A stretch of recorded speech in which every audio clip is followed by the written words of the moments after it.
live chat. There we go. You're listening to the Patriot Nation podcast, presented by Pat's Pulpit.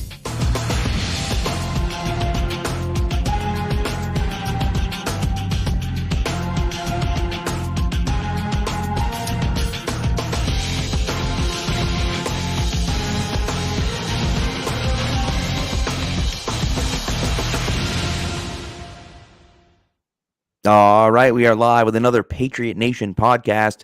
As always, your boy Pat Lane here, and Matt is back in the captain seat here. We appreciate you having us coming through, Matt. It's we haven't talked to you in a bit since last week, and it was another heartbreaking game past weekend. Of course, on Christmas Eve, it just brutal loss to the Cincinnati Bengals once again. But you know what, Pat? I'm back. We have new life here, thanks to the Green Bay Packers. Somehow, our playoff destiny is in our hands right now, and maybe I shouldn't. I have hope. You know what? I've got hope. Rebellions are built on hope. It's true. It's true. And, So I told you I had a thing for you here. I wanted to lead off with. Yes. All I'm gonna say is the last time the Patriots lost a game on laterals and then followed that up with a loss the next week in close fashion to an AFC North team, they then won the final two games against the season against divisional opponents and made it to the playoffs. Quite true. That is quite true. And then I think actually won the Super Bowl that year as well. So they did do that. It would be bizarre if that happened twice in 4 years here, 5 years. Yeah, I can't imagine. But you never know. I mean, you never know. I suppose anything is possible. Any given Sunday. That's what they say. Right. That is very true. The way the Miami injury report looks right now, this Sunday should be better than most given Sundays, I'd say, for the Patriots. Well, I mean, really though? Based on the Miami one. Well, because the Patriots don't have a cornerback. They have zero cornerbacks on the roster currently. I believe I heard a rumor that Earthwind Mullen was coming out of retirement to come play corner for the Patriots on Sunday against the Dolphins because they literally have no lineup. Yeah, it's not great. The injury report, we're recording this Thursday night, so the final report will come out on Friday. This is the list of guys that didn't participate. Yadni Kajust with an illness. Damian Harris, that's not injury related. They said that's personal, so everything's okay there. Jack Jones with a knee injury. That's the one he got in Arizona. Hasn't practiced since. Marcus Jones with a concussion. Jalen Mills with a groin injury. Devontae Parker still with that concussion. Adrian Phillips is sick. There's still that illness going around the locker room. Jonnu Smith, concussion. So 3 guys concussed right now and not participating. And then Hunter Henry with a knee injury limited. Jonathan Jones limited. Ramondre Stevenson limited. Tyquan Thornton limited. Yeah, it's like the whole team. That's like the whole team. And you look at it and think like, okay, in a week that you're playing against 2 of the fastest guys in the NFL, you would want your fast, like this is the whole reason you bring in these fast guys, right? Like you draft a guy like Marcus Jones because he can run with Jalen Waddle and Tyreek Hill. He's probably not going to play on Sunday. You have a guy like Jonathan Jones, who you said last year, hey, if we had Jonathan Jones last year, we would have had a chance against some of these teams that are fast because he's the fastest guy on the team. He's limited, so he might be out there, but is he 100%? Because he can't be able to run with these guys? I don't know, right? And then you start looking at it and saying, okay, well, Jalen Mills might not play. Jack Jones might not play. I mean, is Sean Wade going to be the starting cornerback? Like, that's not good. That's really not good, right? And listen, we all know I love Miles Bryant, but like, Miles Bryant, can you imagine Miles Bryant one-on-one against Jalen Waddle? I mean, like we'll lose by 700. Like it's just like unfortunately I can't imagine that. It is not very hard to imagine because you don't have to picture Miles Bryant being near Jalen Waddle for most of that sequence. Right. Yeah, and it's not great. It's not great. So that's Miles Bryant is a fine to very good depth corner and safety. Like the Cincinnati game, they had him playing like safety at points and dropping him back, and he can kind of mix things up and do a bunch of stuff. He's fine as long as he's your depth option and not matched up one-on-one with guys. Right. I don't know. No, and that's that. But that's it. That's it. He has to be a depth piece / safety. He can't be an outside corner, and he's not that guy. And Sean Wade, you know, I had some hope Was for Sean Wade. He's it's shown gone. nothing so far. I can't imagine that. I mean, in the play that he gave up the touchdown on Zylstra, whatever the hell the kid's 16's name is, on Cincinnati, and he had a pretty good read on it, and he just slipped out of nowhere. He just tripped over a turf monster and couldn't get there. And it's like, dude, if you're just running straight, you knocked that pass down. Probably it wasn't the best throw by Burrow. It took his time getting there, and he still couldn't get there. And you just And like, man, that was the only snap you played, right? yeah, I think so, yeah. Yeah. And so you just, Ultimate stat line right there. yeah, not ideal, not ideal. One target, one Okay. completion, one touchdown. Damn. And Not good. it's one of those things, and you can't use injuries as an excuse, especially with a playoff hopes on the line, especially Right. at home against a division rival and all that. But at the same time, like, you need players who can actually play. Right. So what Well, is the option? Like, I'm looking at the Tay Hayes draft page because he's the guy they signed to the practice squad this week as a backup in case he gets in. Remember right. when was it Devontae Bosby was there for the playoff game last year? Right. Yeah. Yeah. And you Like, just, this is part of the problem, right? Is that, oh, great idea here from Dark Blue Gold. Bring Edelman out of retirement to play corner. Love it. Love that idea. I mean, when Mike Reese is throwing around the idea of Lynn Bowden coming off the practice squad and playing corner, that's not a good sign. So no. like, Obviously, Mike Reese has lightened up over the years here and is having more fun with it as a reporter, but that's too close. I Right. don't like that. Yeah. And that's one of those things where it's like, we just don't have anyone. Right. And listen, like you said, you can't complain about injuries because you're playing the Dolphins, who also have a million injuries. Oh, and by the way, they're starting quarterbacks out. So it's like, so you look at that and say, like, well, yeah, you complain all you want, but like they don't even have their starting quarterback. And Teddy, I think, is good enough. And their two receivers are definitely good enough where you can just say, we'll throw the ball 3 yards past the line of scrimmage. That's it. Yep. Easy. And let him And run with the ball. And Teddy's going to give you balls. Like, he'll probably turn it over. He hasn't. Yep. He has a 1-to-1 touchdown to interception ratio this year.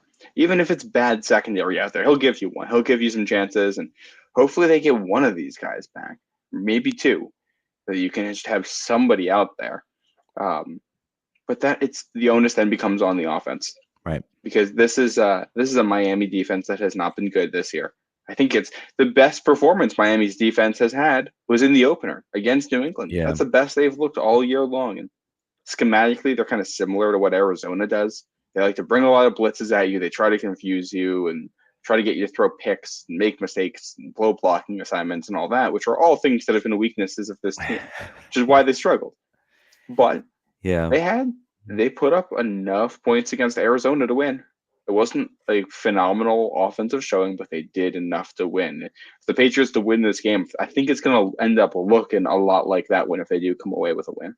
Well, and that, the hard thing is that you're going to have to kind of win ugly, right? And, and kind of try to just get out of there with a win, right? And just say, you know what? We don't care what it looks like on the field. What difference does that make? Just get out of there with the win. And, I flip back and forth because some days I just think lose the last two, get a better draft pick, and just be done with it. So what? So you finish 7-10. Who cares? You know what I mean? Like, what's really the difference, right? What's really the difference? I guess is the question. But then I look back, then I flip back and forth, and I'm like, well, okay, you're the 7 seed, so that means that Buffalo is the number 2 seed. You would have gone to Buffalo and won the week before. Now you got to go back to Buffalo and play again. It's not a sure thing that Buffalo is going to be that 2 seed either. That's true. Because the Bills play at Cincinnati on Monday night. Mm-hmm. The Bills lose that game, and the Patriots get into the playoffs. The Bills are probably the 3 seed, and this sets you up with, depending on what happens, a rematch with Cincinnati there, a team that they just played close. Right. I don't think Cincinnati is a better team. But if the Patriots get a little bit healthier between now and then, which you have to imagine they do a little bit, then we've seen they can give them a game. Yeah. You never know what's Hey, going to happen at that point. that would be wild. Wouldn't that be crazy if you get into the playoffs and somehow find a way to play Cincinnati in Cincinnati and and you're able to just muck it up and keep it close with them, and somehow come out of there with a win. And now you're going into the divisional round. Like, what the hell's going? I mean, it'd be wild. It'd be crazy. Yeah. But again, it's not with the way the NFL is this year. It's not outside the realm of possibility. And again, I think we've all kind of talked about the Patriots defense and how good the Patriots defense has been. And without their top 4 corners, that's not a sure thing for sure. But it's like, if you can get some real pass rush this week, you can force Teddy into making some bad throws. Maybe he throws a pick or two. Maybe you return a pick for a touchdown. Maybe, who knows, right? But I still think that it becomes one of those things where you sit there and say, like, hey, we have a shot. And this defense gives you a chance against any team. So you go into Cincinnati and you probably lose that game, but there's a chance that you don't, right? And so I don't know. I mean, Cincinnati's given up six second half touchdowns all season long before last Saturday. And they gave up 2 against the Patriots.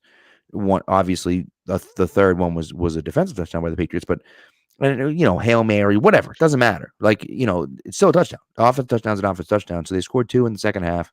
And I believe Cincinnati only given up 6 all season long. And that might be wrong. They may have given up 1 the week before that, but I know it was 6 reasonably close to when the Patriots played them. So they don't give up many second half touchdowns. And the Patriots, put up 18 points on them in the second half. Yeah, and they got a little luck on the way to doing it, but to an extent, I think this offense has earned a little bit of luck. The offense has been really bad, but also has done some good things and just not gotten rewarded for it at points. And it's like we said, it feels like the deck's been stacked against them a lot this year, where just every single time things start to go in the right direction, something else goes wrong. Right. This team's not good enough to overcome that, especially with this coaching. So if there's one takeaway I really had from the game against the Bengals, and I've been sitting here talking about how defendable of a hire Matt Patricia is to kind of do this, that he's not the absolute worst, that he is not the cause of all problems. After watching Kendrick Bourne go off like that in the second half when he finally got out there, that had me ready to throw something into the wall, because it's just, and it's Bourne has been up and down this year, but to not be giving him some of those chances before is really inexcusable. Yes, born again, dark blue gold, reborn, however you want to say it. It's frustrating. It's really frustrating. Well, and the hard thing is that he's capable of this. He did this last year at the end of the year. Like, this is what Kendrick Bourne did last year at the end of the year. And, you have something going where, you don't like him, so you don't put him on the field. I just like that's garbage. And they asked Belichick about it after the game, and he's like, is there any reason why Bourne hasn't been playing up to now? And he goes, no particular reason. And it's like, dude, I know you. I know you're Bill, and you just what are you gonna say? But like, my God, that's frustrating. Well, and I get it in that Bourne is very inconsistent, and some of his details are not always great. Details have been an issue with this team for every player on the roster. Kendrick Bourne is no exception to that, and the issue for him is that he's not as good of a blocker as Parker or Myers, and he's not as good of a deep threat as Nelson Aguilar or Tyquan Thornton. His only thing is he's good after the catch, which I think this team needs right now. And the other thing is he has chemistry with Mac. I think he's really good at contested catches. He's good at tracking the ball. And right now they need that. So I think you got to get him on the field, and you have to give him opportunities, especially against a Miami team that has struggled with guys in space and likes to blitz you, and screens can be very effective against what Miami likes to do. So, like, if they actually execute the screens, they can score big points here. And then the defense comes up, you hit the deep shot, which Mac can do. Tyquan dropped it last game. If Tyquan catches that one this time around, you can score points against Miami. 100%. 100%. And one of the things that I mentioned on the recap show was, like, Tyquan Thornton drops that pass. Obviously, we want to see Tyquan Thornton catch that pass. But, like, how many opportunities has he had for that this year? How many times has he had a catchable ball thrown deep where he was actually open? That might have been the first one all season long, right? And And that so was a like dot from Mac too. it That was was a a great really nice throw. throw. He was on fire. On Saturday in the second half. That throw to Kendrick Bourne was outrageous. The one that they had to challenge. Yeah, It and was the an catch, unbelievable throw. amazing The stuff. catch was a fantastic catch, and the throw was perfect. That might have been Mac's best throw of the season. But you look at all the throws that he made from last year. When you talk about the throws that I was like super impressed with him last year, almost every single one of them were to Kendrick Bourne. The Browns game, was the Browns game, Yeah, right? Where he went between the up two the seam. defenders at the goal line, up the seam. That was a heck of a throw. That was to Kendrick Bourne. The 75-yard touchdown pass after the pick six on Diggs, that was to Kendrick Bourne. Like, excuse me, all these throws were Kendrick Bourne. And that's the thing for me is like your quarterback trusts this guy. He's a second-year quarterback, and you can see on the field he doesn't trust the guys he's throwing to. Does he trust Devontae Parker? I don't think he does. And frankly, I think Devontae Parker hasn't done much to earn that trust from them. I will say Parker made more plays for Zampi, but he's made plays recently. The play he got concussed on, I thought he made a real nice play on, and Matt gave him a shot to make a play, which is kind of the tough part of it. And it's the whole thing is weird because I don't think Bourne is necessarily in your best four receivers, but you also have to get him on the field. Right. Well, And I mean, I think I'm not taking Myers off for him, and I don't know if I want to take Parker off for him. So at this point, I think it's Bourne's probably wide receiver. Yeah, he's probably 3 because he's better than Aguilar right now, and he's better than Tyquan Thornton right now. Yeah, I'm probably going with Myers, Parker outside, Myers outside, Bourne in the slot. Yeah, I guess. I don't know. He needs to be on the field. He needs to be on the field. And as far as I'm concerned, I'm okay with taking Parker off the field and putting Tyquan on there because the problem that I have with Parker is that, and Dark Blue Gold mentioned it, like you got plays where he's not running the right route or he's giving up on a play or, like the interception in the end zone to against Baltimore. He just gives up on the play instead of going to the end zone. It's like, come on, man. If we're pulling guys off the field though for not knowing stuff on offense, we would not have any players left at this point. You're not wrong. You're not wrong. Hey, you're a teacher here. If one guy's flunking the class, then it's on the kid. Right. If everybody's flunking the class, something's going on with the teacher. Yep.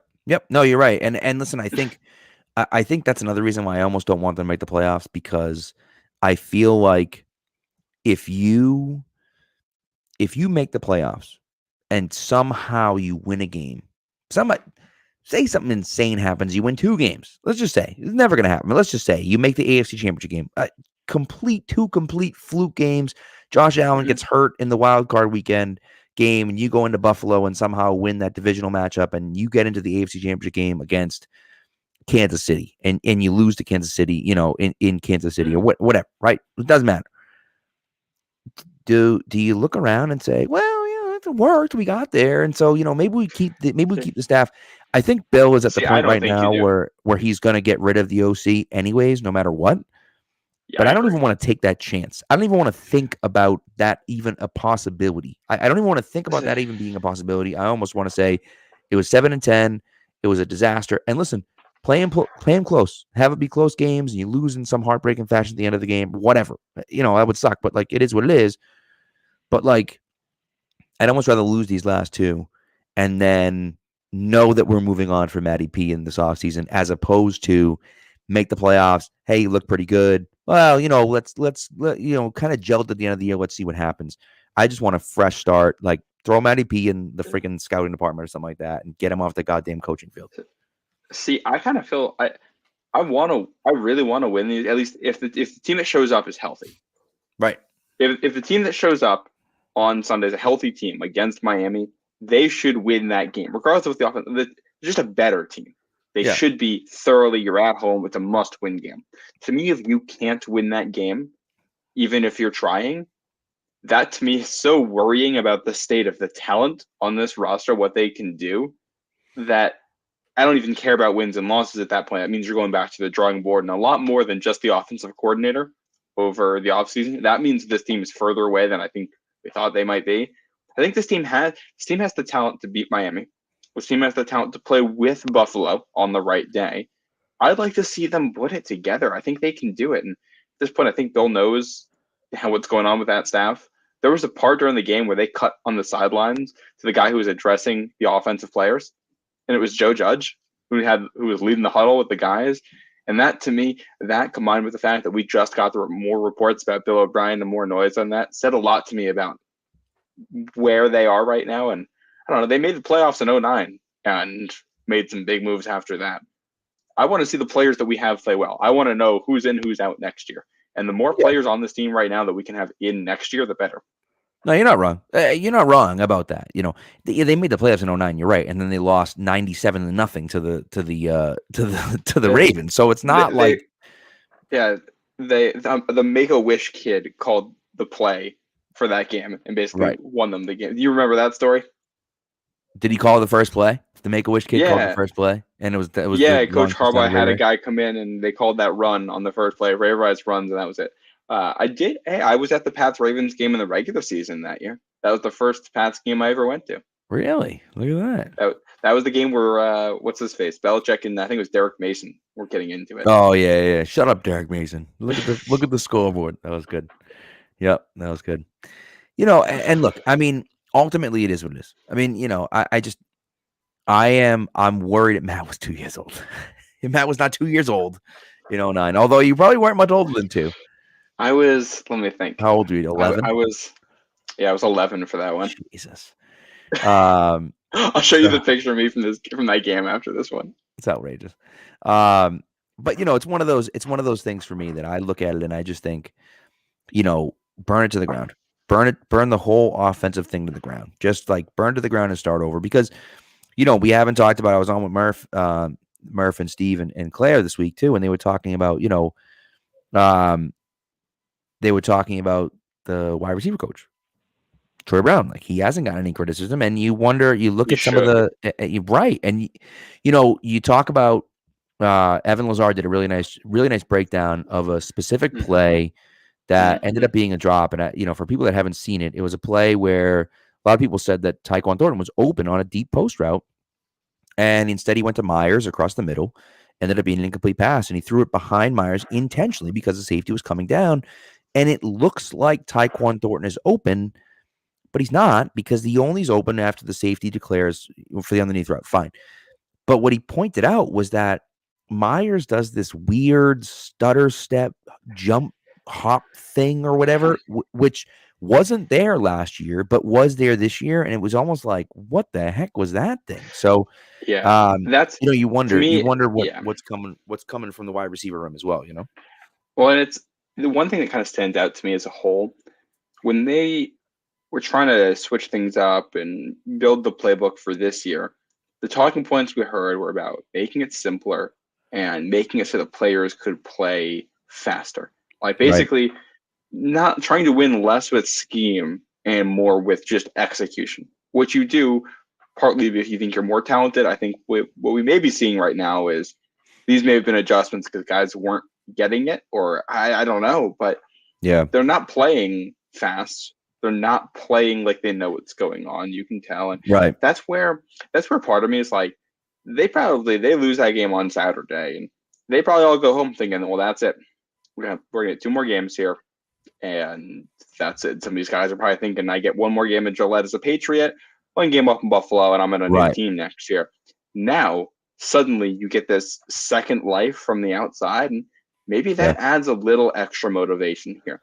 They don't need to be perfect, but we haven't really seen like a really well executed game on offense this year. And I think even with bad coaching staffs and bad teams, you always get 1 game in there where they like put stuff together randomly and things come together. And are we due for one of those a little bit too?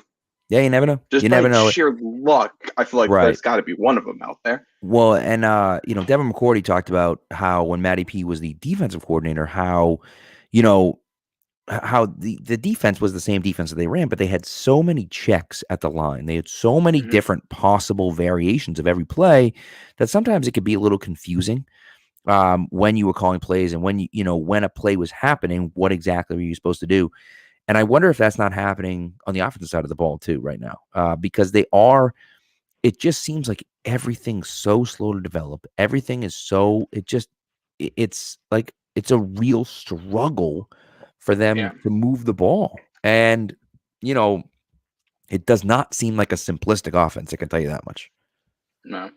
Well, it's hard to tell anything about what's going on with the offense. So I don't know. That's where I'm hopeful that you can just one game plan. That's where Bill's always been good. We're going to scrap everything else we did this year with one game plan. It's a home game, Miami. You got to win it. Right. You don't have to do anything fancy. You just got to get the win. I have confidence that they can do that. And for a game like this, I mean, it's got to be coming from Bill. Like, it's not going to be Matt Patricia at this point, especially if the rumblings are obvious and that he's on the outs. Like, it's going to be, hey, we got a fresh chance at this. We got to go win on Sunday. Yeah. We're going to put this together as a group, and we're just gonna identify things that work well. We're gonna go back to our roots. And they played poorly in Miami, but they also kind of lost that game on 2 plays. So, and they've had a lot of bad luck against Miami recently. Yes, they lost that game on 2 plays. They lost the game that was essentially a 1-possession game the last week last year. They lost a game that was it came down to the last seconds there. Damian Harris fumbling and Mac Jones's opener. Yep. Go back to 2019. You got Miami coming up to New England and winning it at the end. This is obviously the laterals in Miami. Like, there's all of these weird games that teams play against Miami. They haven't won a close game against Miami in a long time, so maybe by just the odds they're due for one of those. It'd be nice, wouldn't it? Yeah. And I will say about Tua, no matter what happens on Sunday, Tua will still remain undefeated against the Patriots and Bill Belichick because he will not be playing. He is out with a concussion, and so Teddy Bridgewater is the starter. And so again, then the question becomes, does it matter? I think it matters a lot. I think Teddy Bridgewater stinks, and I don't know if Tua. We'll see how good Tua is. I think he got exposed a little bit last weekend. But he was also concussed. Well, that's the hard part, right? Was he concussed in that second half, and that's why he didn't look as good as he did? I think that's entirely possible if he was concussed, right? And so, which for his just side note, for his own benefit, you got to think about hanging it up at some point. This is what looks like 3 concussions in a year. Yeah, it's a lot. It's a lot. That's a lot for somebody. He's a young guy too. And if I'm the Dolphins, I might think about just shelving him for the rest of the season and say, look, we might lose the opportunity to win the Super Bowl this year because if we don't have Tua, but like for the long-term success of the football team and for the long term, I mean, quite frankly, for the long-term health of him, it's really not safe to put him out there on the field again this year with 3 concussions like that. Well, if they lose on Sunday, if the Pats win, then they might not be in the playoffs. They got a game against the Jets, and that's probably a play-in game for the playoffs right there. And the Jets can win that one. Like, that's a real 50-50. I don't feel good about this team. I will say, watching the way that happened in the second half without knowing what was going on with Tua, my first thought was the Tom Brady to Miami Dolphins rumors are going to come back out again. So he already wanted to play for them. And he's already in Florida. Tom Brady's going to Vegas, baby. I don't think so at all. I don't think he's likely to go there at all. No, I don't think so. I agree with you. Do you want to know where I think he goes? I don't know if you saw me tweet this the other day. I'm workshopping an idea here, Pat. Where? We're going to say that Tom Brady is going to team up with Devontae Adams in Detroit and bring a Super Bowl there. What the hell is Detroit going to give up for Adams? They have so many picks. They have all of the picks from the Matt Stafford, Jared Goff deal. So they can get rid of Jared Goff. They can have a bunch of cap space this year. They have an offensive line. They have cheap weapons right now. You can't tell me Brady wouldn't love Amon-Ra St. Brown. Bro, they have an offensive line. They got offensive coordinator. Devontae and Amon-Ra St. Brown. And Jameson Williams in year 2. And then using, let's just say now, you trade your first round pick. Oh, and Jameson Williams. That's right. You trade your first round. Oh my God. Wait a second now. You trade your first round pick to Vegas for Devontae Adams. Well, but here's the thing. Like you can, with the picks, they have 2 picks at the top here. And based on the way that deal went down last year, they can keep their pick at the top. So Detroit can go ahead and have what might be a top 10 pick here. Right. Pick any defensive player they want, get an edge to put next to Aiden Hutchinson, trade the other first for Devontae Adams, and still have another pick in the top 50 to use on whatever they want. That's what I mean, right? You have that first, bro. Whew, that would be. and he gets to Imagine go play Tom Brady bringing a Super Bowl to Detroit. and it makes sense Holy and he Christ! gets to play behind an offensive line in a dome. I'm He's not sold. going to get I'm sold. hit. He doesn't have to play in bad weather except for when he goes up to Green Bay and Chicago. Like I'm sold. that's all he has to do. And just imagine when Tom Brady and Devontae Adams take the Lions into Green Bay and win. That would be incredible. that would be that's the greatest idea of all time. That's the best idea I've ever heard. I would love that so much. Oh my god, that's it. All right, okay, it's gonna happen. We have to speak that into existence. I love that so much. And obviously Brady went to Michigan too. Right. So it's like kind of like a homecoming for him. Oh my god. Oh, yeah, the homecoming everybody thinks that's going to happen is Brady to San Francisco, but the one that's actually going to happen is Brady to Detroit. Dan Campbell. I don't know if he could do it with Dan Campbell. I don't know. Could he do it with Dan Campbell? So their offensive coordinator is a guy who reportedly has been looking. He's going to get looked into for head coaching jobs too. Yeah. And if you want to keep your head coach, you want to keep your offensive coordinator who's like that, the best way to do it is to get him a quarterback he's going to want to stay with. It's going to be Tom Brady, or it could be Lamar Jackson. If I'm Detroit, I'm trying to get one of those two. Yeah, right this I agree with you. By the dark blue gold, the Jets will never win a Super Bowl. So even Tom Brady can't win a Super Bowl with the Jets. No.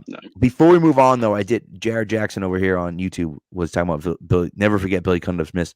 That was in 2011, right after Sterling Moore knocked the ball away from Lee Evans. Bills legend Lee Evans dropped the ball in the corner of the end zone, knocked away by Sterling Moore. And I still say to this day that Myra Kraft blew that one wide left. I believe that one went wide left. Oh, that was such a. It was unbelievable. It was incredible. Yeah. It was one of those things where you're just like, you're like, all right, well, I guess we're going overtime, and he just missed it, and you're like, oh my god, he missed it. Like it was incredible. Yeah. So, and I was down the far end.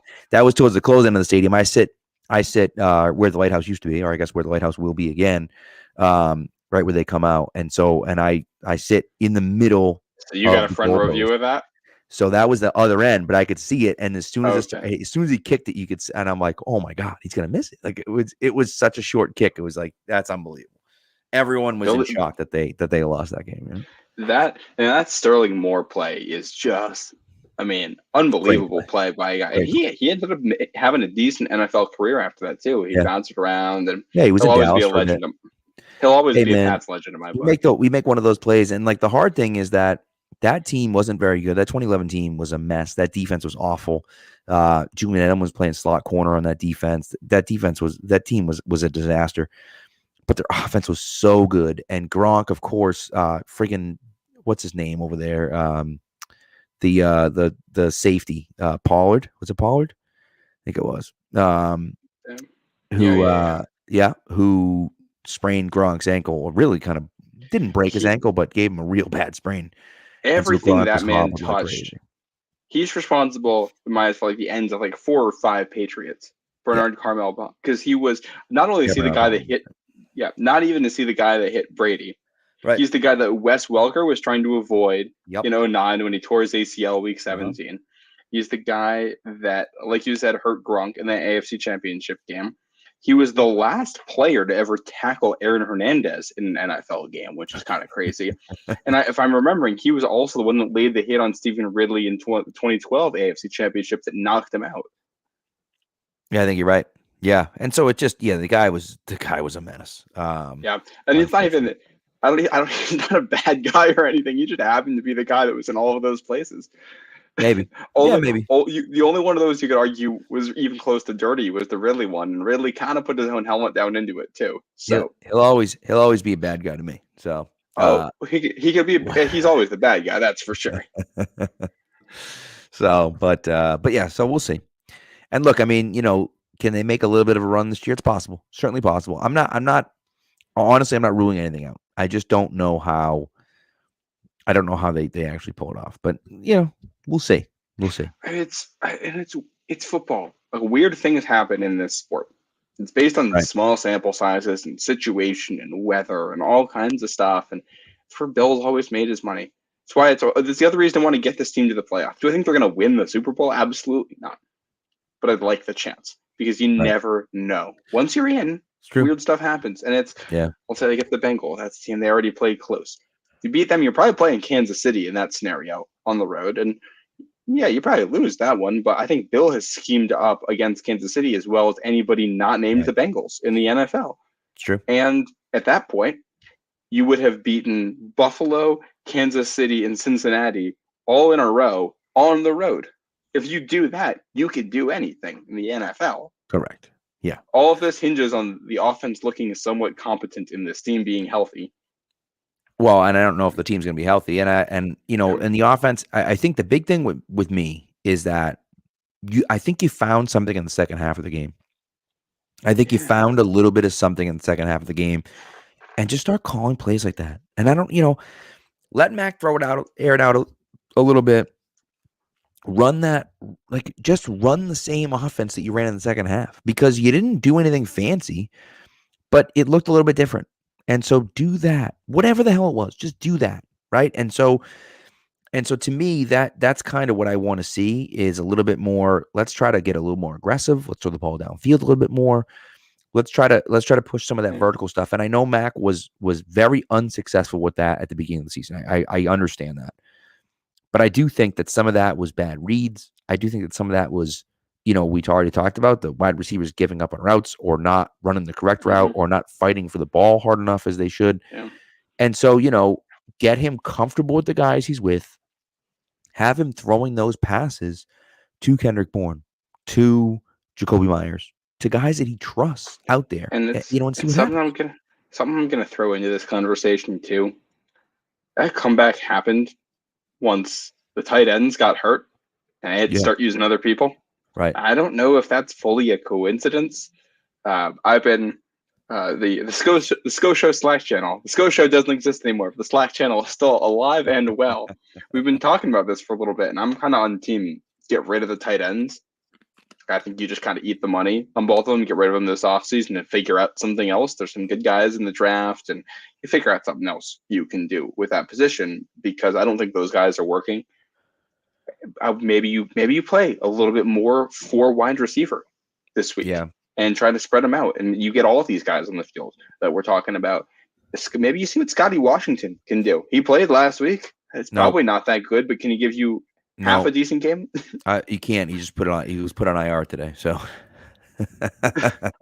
so he's How gone. did I miss that? He gone. Oh my goodness. So no Scotty Washington. But I will say, look, I do think you had a successful offense last year with Hunter Henry in the mix, and I think that you can try to involve Hunter Henry in the passing game, and and get things going with him. I think the problem is that they've flooded the middle of the field. And they've taken away that middle of the field pass that was so, important for the Patriots, and has been so important for so long. And they've really struggled to do anything about it, and instead of, going to the boundary, they've gone deeper than just the middle of the field. And it's like, well, that takes too long because the offensive line can't block for you. Right. And so those are some of the things that concern me. Have they come up with a better scenario, right? Have they come up with a better solution to taking away the things that we do well, and so far they haven't, and so we'll kind of see where that goes. But it's like, I don't know what you're going to end up doing, but they really have to figure something out, because it's been a mess. It's been a complete mess, and you at least have to look competent, and they haven't done that. And maybe that means we see Matt Sokol on Sunday. Hey. I liked him in the preseason. I thought he could be a fine depth tight end. So let's see what it looks like. Why not? Yeah.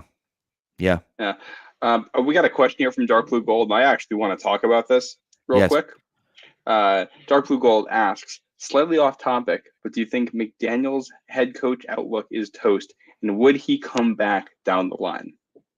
I want to bring something up here, because I think the Raiders are getting just a little bit too much hate this year. Yeah. Last year they overperformed. They won basically every single close game that happened. Right. The opposite has happened this year. They're 4-8 in close games. But the offense is ranked higher in points scored, and the defense is ranked higher in points scored than it was last year. And that's with Waller and Renfro missing a ton of time with injuries. Yeah. And that's with the offensive line being hot garbage still. I think the real issue here was they traded for Devontae Adams thinking he would solve all of their issues when they really weren't that good of a team last year. I don't think McDaniels is a great head coach or anything, but I think this might be a bad team that he is coaching up to look like a half decent one. And the reason that we all think he's so bad is because he's coaching the team into some of these situations in the first place. My favorite. So Emmanuel Acho posted a video on TikTok, and it was hilarious to me because he's on his whatever TV show he's on ESPN, and he's shouting about how it's the injustice of Derek Carr being benched, and and it's, oh, well, this guy, first round draft pick, he's cut. This guy, first round draft pick, he's cut. This guy, first round draft pick, he's cut. This guy, first round draft pick, he's cut. And he's going on and on and on and on and on. And meanwhile, Derek Carr's more, it's not a Carr problem, it's a McDaniels problem. And I'm like, wait a second. Josh McDaniels just got there, bro. Like, he didn't draft any of those guys. They drafted zero of those guys. What he did was cut all those bums because they all sucked. Like, what do you want him to do? And so, you can't make the argument of, well, they've sucked at draft in the last 4 or 5 years, and because of that, now, and it's like, and he's saying, "Oh, John Gruden was a problem, and Henry Ruggs was arrested for manslaughter, and blah blah blah." And all. Well, that's not anybody's fault but Henry Ruggs. Correct, but he's like, down the line. This is what Derek Carr has been through, and this is the adversity he's faced and stuff. And it's like, well, yeah, but like, he's been with McDaniels for the year now. McDaniels signed him to an extension because Devontae Adams obviously wanted to play with him. That's one of the reasons why he came to Vegas and played there. But at the end of the day, they structured the contract in a way that they could get out of it after this year because they weren't sure about him. And so they played the full year with him, and they're like, bro, he ain't it. This guy ain't it, right? But if he gets hurt, then we're screwed. So we're benching him. And look, it is what it is, Yeah. Yeah, and it's just like, I don't think Josh McDaniels is an exceptional head coach or anything. I don't know if he ever will be. I think taking this 1 year and looking at it too closely I think it's people reading too much into what happened last year for the Raiders. The Raiders were not good last year. This is basically the same team as last year. And you could say, oh, they had Devontae Adams. Well, they needed that when Renfro and Waller are playing basically none of the games this year. It's static, and it probably shouldn't be. It's probably not a great sign for McDaniels that he can't coach up some of this stuff. But let's give it an offseason here. And I like Derek Carr. I think Derek Carr is a good quarterback. I think he's also highly dependent on the players around him, just like a Kirk Cousins. I don't think there's a massive difference between those two guys right now. And one is in a good situation and one is not. That's really what's going on there. So I think Derek Carr will probably go somewhere else this offseason, and somebody's going to give up a decent pick for him because he's a decent quarterback. I wouldn't be surprised to see the Commanders do it. That feels like something they would do. If I'm the Jets, I'm doing it. Carr is an immediate upgrade and a veteran. They got a defense that can win right now.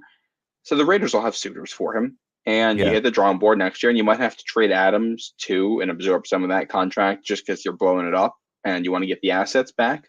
Obviously, then Devontae Adams gets traded to Detroit. He teams up with Tom Brady there. We went down that road earlier. That's the one. But that's the one. Yeah, that's the one. But yeah, I think they jumped the gun. They won close games last year and thought they were one piece away, and they were really 7-10 team last year. They got lucky. Yeah, and it is interesting to see them, and you kind of wonder. You look at it and you're like, well, why did they do that? Why did they trade that first round pick with Devontae Adams? And I think the idea was, that's an instant upgrade for us. We can instantly get better right away. And yeah, it's a first round draft pick that, which it is, but it's like, I don't know. It is kind of frustrating to see. And Hunter Renfrow would look so good in that McDaniels type offense as that slot receiver. And he played well for the first few weeks.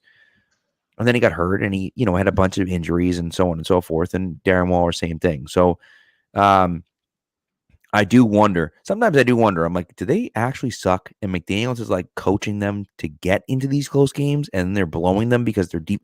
Their defense, by the way, is atrocious. I know they have Max Crosby, but their defense sucks. And it is still by by points allowed. It is better than it was Right. last year. Yeah. It's And they have no given up business. more yards. It's given up more yards, Right. but They have no business being better than they were last year because that defense stinks.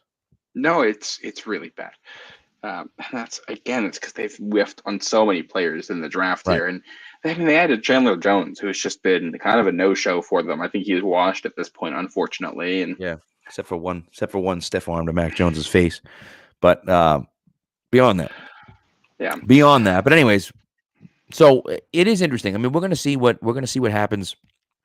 I do think that you're in an interesting spot. And, in the Belichick coaching tree, I think is a whole thing we can go down. And does B-Flow deserve another job? Will B-Flow get another job? I don't know. Of course, I he's think on he the gets staff. one. He's on the staff in Pittsburgh.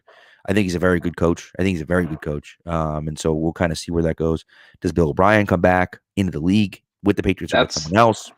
That's what I think. If I had to put money on something here, it's going to be Patricia gets promoted out of the position, back up into the press box where he doesn't have to interact with players and he can just be a brain that Belichick bounces ideas off of, which I think Patricia gets a lot of hate and he deserves a lot of it, but he's not awful at what he does. I think he's a good ideas guy. I think there's issues with the details and the execution there. So you get him up in the press box where it's all ideas for him and he can do that stuff. And I think that'll be a good spot for him.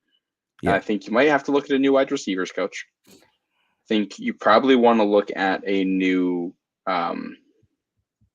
offensive line coach or an assistant to come in, promote the guy who's the current assistant to full-time, bring in another assistant, get some new eyes in there, but keep continuity. Continuity matters. So keep one guy that they're familiar with. And then I don't know what you do with Joe Judge. I don't know if he's the issue or not, but you could probably send him back to special teams and I wouldn't complain about it. And if you bring Bill O'Brien in, he can also be the quarterbacks coach. He's done that before. He's very familiar with that with young guys. Yep. They put it all together, and I don't know how good the offensive staff is going to be, but it's a huge improvement. And this team has the talent to be a top half of the NFL offense if the offensive line is competent. And I think it will be next year because I don't think they're going to let this happen again. Correct. And I do think Troy. Look, I think Troy deserves to be a coach somewhere. I just don't know if it's at wide receiver. I don't know if he's the guy to do it as the wide receiver coach. And maybe it's not all on him. I don't know. And maybe it's some of the concepts that they want to run look a little bit different, but it just hasn't looked good from anyone. And the other name I'd bring up there too is Nick Caley, who's the tight ends coach. Typically, tight ends coaches are guys who are groomed for head coaching or offensive coordinator positions down the line. The last tight ends coach we had before Nick Caley was Brian Dable, now a head coach. They come up there because the tight end coach doesn't do a lot. When the tight ends are working on blocking drills, they're with the offensive line coach. When they're working on receiver drills, they're with the receivers coach. So the tight end coach gets more time to view from the wide angle lens. He's been there for a while. They've blocked him from doing interviews in other places. So if they promote from within to offensive coordinator, I think it's probably him. What's interesting is that they didn't do that this year. And I don't know if that was a little bit of a red flag to me.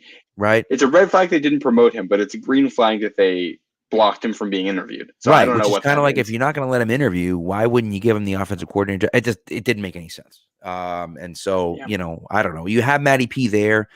It's not like you needed to convince Matty P to do something, and you he wants to be the offensive coordinator. I don't know. It was a bizarre situation this year. So yeah, and then I think you have to watch for Gerard Mayo on the other side of the ball here. Yes, because he might get poached away somewhere. And there's a world where Matt Patricia is just flipping over to the defense next year to replace Patricia or to replace Mayo if Mayo goes.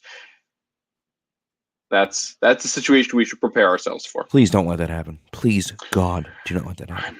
I'm just putting the thoughts out there so we can talk to our therapist about it now and start getting the ball rolling on the paperwork. Yeah, let's hope not. So we'll see. But, and Matty P was an okay defensive coordinator. He was an okay defensive coordinator. He was pretty good. They were almost top 10 in points allowed when he was the decent. They also had a ton of talent back then too. And the one year they were really bad was the year they lost to the Eagles in the Super Bowl, and I think that had mostly to do with the talent, especially along the edges of that roster. And Eric Lee and James Harrison and Marquise Flowers all playing important roles. Johnson Batamosi, Jordan Richards, all guys who played real snaps in a Super Bowl. Yeah. Hey, if you if you want to believe that your dreams can come true, just remember those guys played in the defense in the Super Bowl. Well, James Harrison makes sense. 43-year-old Yes. James Harrison or whatever he was doesn't. Maybe not so much. Right. Yeah. Yep. Yeah.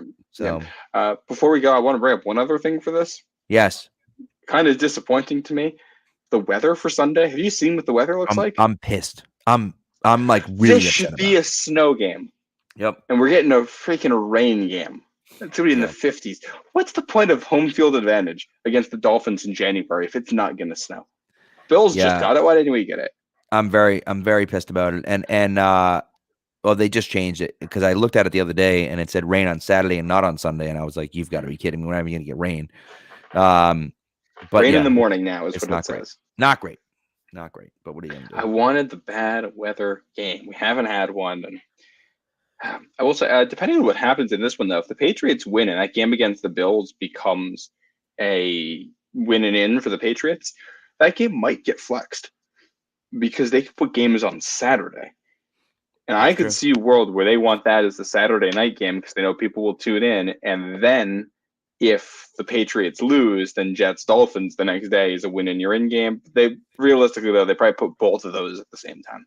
No shot they'll put it on Saturday because the Bills are playing on Monday night. I can't imagine they would make the Bills play Monday to Saturday. Before. I mean, I guess they could, but I'd be surprised if they did. I wouldn't say no shot. Do you think the NFL cares about player safety? They don't. That's yeah. They'd put it on Thursday if they thought it would help ratings. Yeah, which hey, if we were talking before the show about like possibly doing an episode where we talk about NFL hot takes and things we would change about the NFL. Yeah. The whole idea had been workshopping in my head about how to change the schedule and make it more fun and better for the players. Yeah, so agreed. Oh, we're gonna go through a whole schedule thing. It's gonna be great. That one's gonna be fun. So. Are we gonna have competing schedule proposals here? I think we might. I'm curious to see how much overlap there's gonna be. It would be fun. So, but all right. So, long story short, the Patriots have a must win against the Dolphins. With Miami's backup quarterback in there, and you just feel like if the Patriots were ever going to win, that today, that Sunday has to be the day they do it. New Year's Day, of course. It should be. I don't know. I don't know if it's good or bad. I don't know what the hell's going to happen. I honestly don't. I just you look at this team and you just wonder, like, do they have it? Do they have enough to get it done? And I don't know the answer to that question. But I think the worst case outcome from the next 2 weeks for the Patriots is you scrape by a Miami team that has Teddy Bridgewater and a quarterback. The Bills somehow wrap up the 1 seed this week and rest their starters next week, and you barely beat Buffalo, and you back into the playoffs to go play at Kansas City or Cincinnati or wherever it is, and you get killed. That's the worst case. Yes. I think what we want over the last 2 weeks here is clarity. Right. You either want to see the pieces come together so we know how it can look when they come together, or we want to see this continue to kind of fall apart so we know, all right, yeah, this is not it. We're building it, we're rebuilding it, and we're going to take the draft pick that comes with it. Right. And I think, and this is a longer conversation probably for the off season, but I think we are doing this week in sports history. I promise, Dark Blue Gold. We're almost there. But I do think that Mac. Well, the hard thing is you don't know if Mac's the problem or not. That's the hardest part. The hardest part about this year is that you went into this year saying we don't know if Mac is the guy or not, and then by the end of this year, we still don't know if Mac is the guy or not. If you're a Jets coach, you walked into this season saying, "Hey, we're not sure about Zach Wilson yet. He didn't look great last year, but maybe he can be better this year." You're leaving the season saying Zach Wilson sucks. He's not the guy. We got to get rid of him. We got to move on. You know that. You don't know that about Mac Jones. You don't. He looked bad for long stretches of this season. Statistically, he's having arguably a worse year than Cam Newton, right? But is it all on him? Is it some of the coaching staff? Is it the new offense? You don't know. And that's the worst spot to be in. Yeah. Yeah. And that's all we want here. And he's going to be the quarterback next year. I think that is almost, unless somebody's giving you number 1 overall pick for Mac Jones. Like he's going to be the guy next year. You're going to roll with him. It's worth it for the contract anyway. And if Mac ends up being the guy next year, if that's when he comes through, a new offensive coordinator, things click for him. This team can be a Super Bowl caliber team next season with the right moves. They're not like it's the NFL. You're never, if you're close to being in the playoffs, you're never that far away. If you're actually a somewhat decent team, you put things together and you're well coached and all that, and you get some breaks next year, you get some bounces. This team can go places. Right. So you stick behind it. The flip side is if he's this next year, well, back to the drawing board. And you're a mess, right? I curious because I know you follow college football a lot more than I do. TCU's QB, who's projected to go late, does he have any mobility whatsoever, or is he a pocket passer? Mm-hmm. I honestly don't know that much. I'm a Michigan fan, though. So yes. I'll be watching this Michigan TCU game on New Year's Eve closely. I'm not in love with any of the guys coming out this year, to be honest. No, me neither. But I am interested to see, like if there's a guy that you can get, and I don't know who would be, right? I don't know who it would be. Max Duggan is absolutely a runner, 100%, 15 carries for 110 yards. Guy. So Max Duggan is definitely a runner for TCU. He's projected to go late. Like, to me, it's like get one of these guys that that is a dual threat quarterback and just take him late. They take a quarterback every year, anyways. Take a guy. If that guy's going in the 5th round, take him in the 4th round. Just take him in the 4th round and just see what happens. And maybe he sucks, and maybe he stinks, and maybe Mac is the guy next year. Yeah. But maybe Mac isn't the guy, and then this guy comes in, and you're like, hey, this guy gives us some flexibility in here and there. And so, like 2020, they had an opportunity to take Jalen Hurts, and they didn't do it. And I had said all along that I love Jalen Hurts, but I said I don't think he fits the Patriot system, and I don't think he did. Didn't they like him? I thought they liked him. I think that was the rumor, but they didn't draft him. Yeah. Well, I think the rumor was they liked him in the 2nd round and they wanted him in the 2nd if they had a chance, if I'm remembering. Right, and I think he got drafted in the 2nd round, right? Yeah. And so maybe if he was available in the 3rd, they would have taken him, but they didn't. Regardless, right? I think it's not the worst decision in the world to take a guy who has that, that breakaway speed, that dual threat, and just take it. Like Richardson's a guy from Florida that I think has a super high ceiling. Yeah. But I'm not touching that guy with a 10-foot pole before the 4th round. Like, he's probably going to get drafted in the 1st round, but like he has no accuracy at all. I don't know if he's a real quarterback, but like later on in the draft, I mean, why not? Everything about his profile it's all Josh Allen. It's all big mobile guy with an arm who can do stuff and really inconsistent on-field stuff. And the difference is he did it in the SEC. Josh Allen did it for Wyoming. True. I don't know what that means for him as a prospect. I haven't gotten into the tape on him yet. He's a love-hate guy. You either love the tools and think you can develop him, or you hate the inconsistency and you don't think it's fixable. I don't know. I like, if we're looking ahead to the draft already, I like the tight ends. I like the kid from Notre Dame, Michael Mayer. I like the guy from Georgia, whose name is escaping me at the moment. He's the tight end 2 there. He's the guy behind Brock Bowers right now. Okay. Is he the 6'9" guy or something like that? He's a freak blocking. He's like a 6th offensive lineman out there, and I'll send you a clip later. But against Oregon, it's one play where he goes downfield and he's just like flattening a safety, just throwing him to the ground. And the next play they hand it off to him and he breaks it. Not hand it off. They dump it off to him in the flat and he breaks one tackle and then hurdles a guy and goes for like 25 yards. And this guy's everything we thought Jonnu Smith was going to be. Right. He's just super raw. The other guy from Notre Dame is one of the only prospects I've actually watched and been like, I actually see a little Gronk in him. Yeah. He wins with size. And it's like you had a tight end. If you reset the tight end room, add a guy there, go all offense in the draft, add a tight end, add 2 or 3 offensive linemen. I should try to go with a shifty receiver late in the draft. Go sign a corner 1 this offseason, come back, win the Super Bowl next year. Or maybe lose to the Lions and Tom Brady and Devontae Parker. But hey, listen, that's the one time where I wouldn't be so upset if that happened, if you willed that into existence. And we as a podcast could take credit for being the first people to have the idea of Tom Brady and Devontae Adams going to Detroit and winning Super Bowl, and you made it all the way to the Super Bowl next year and lost to Tom Brady and the Detroit Lions. I think I'd be okay with it. I could live with that. Yeah, if the Lions are going to do it, I don't want to be the team to beat the Lions in the Super Bowl. Exactly. That feels icky. Right. Yeah.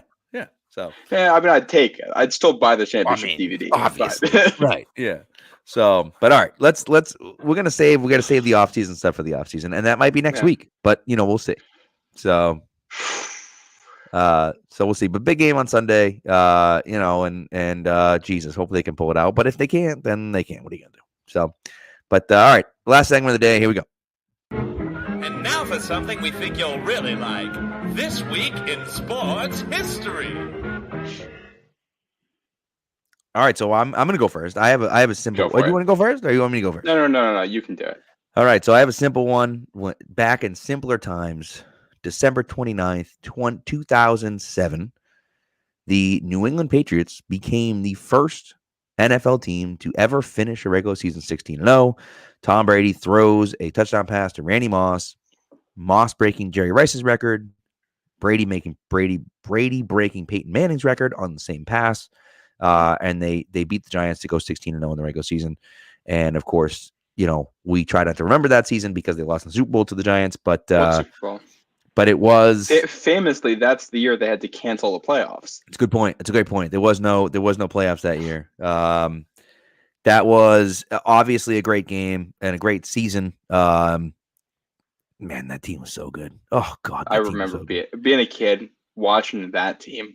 Yeah, that was something. They were incredible. So, but it was all for naught. But it was a hell of a year. So, anyways, we still remember the wins. Like that, we can say it's all for naught. But let's be honest, we had a lot of we do at the core.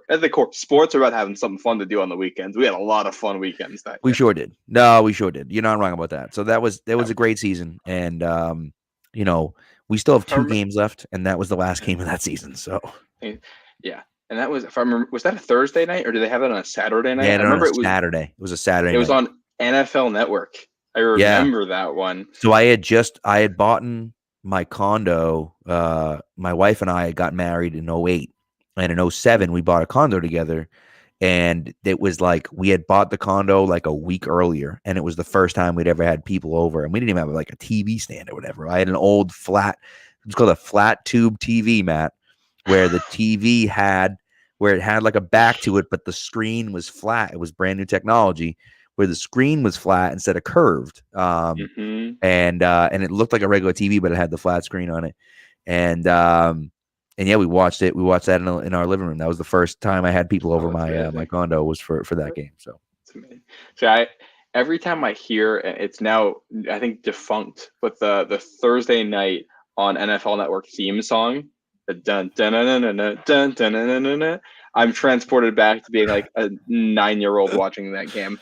Yeah. Yep. Yeah. That's oh my God, that game was something else. I'm gonna have to watch the highlights after this.